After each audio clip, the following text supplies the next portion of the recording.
Rajkot chemist association દ્વારા ગેરકાયદેસર અને નિયમો વિના થતી ઓનલાઈન દવાઓની વેચાણ પ્રથાના વિરોધમાં આજે રાજકોટ શહેરના મેડિકલ સ્ટોર્સ બંધ રાખી હડતાલનું એલાન કરવામાં આવ્યું છે। એસોસિએશનનું કહેવું છે કે ઓનલાઈન પ્લેટફોર્મ દ્વારા ડિસ્કાઉન્ટ અને કમિશનની લાલચ આપી લોકોને દવા ખરીદવા પ્રેરવામાં આવે છે, જેનાથી નાગરિકોના આરોગ્ય સાથે ગંભીર છેડા થવાની શક્યતા ઊભી થાય છે। એસોસિએશનના જણાવ્યા અનુસાર સસ્તી દવાના નામે નકલી, બિનગુણવત્તાવાળી અથવા એક્સપાયરી ડેટ પસાર થયેલી દવાઓ ગ્રાહકો સુધી પહોંચાડવાનો ખતરો વધ્યો છે।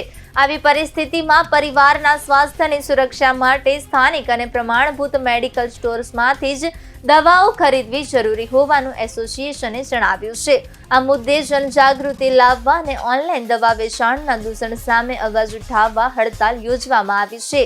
રાજકોટ કેમિસ્ટ એસોસિએશને શહેરના તમામ કેમિસ્ટોને સહકાર આપવા તેમજ નાગરિકોને આ હડતાલને સમર્થન આપવા નમ્ર અપીલ કરી છે। જો કે દર્દીઓને કોઈ મુશ્કેલી ન પડે તે માટે માનવતાના ધોરણે રાજકોટ શહેરમાં અંદાજે 15 જેટલા મુખ્ય મેડિકલ સ્ટોર્સને ઇમરજન્સી સેવા માટે ખુલ્લા રાખવામાં આવ્યા છે।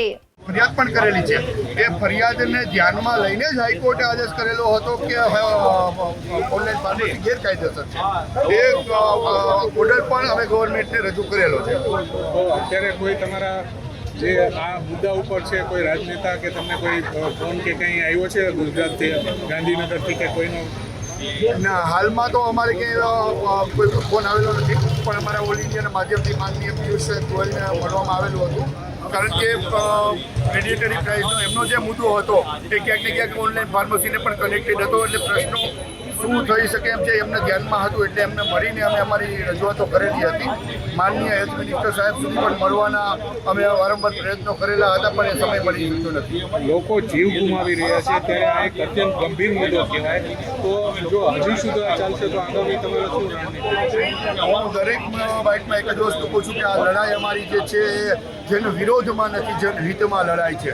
જનતાના આરોગ્ય સાથે જે છેડા થઈ રહ્યા છે, જે ડુપ્લિકેટ દવાઓ ઘુસાડવામાં આવી રહી છે, અને આમ જનતાને બિચારીને ખબર પણ નથી કે ડુપ્લિકેટ દવા કઈ છે ને કઈ ખાવી કઈ ન ખાવી।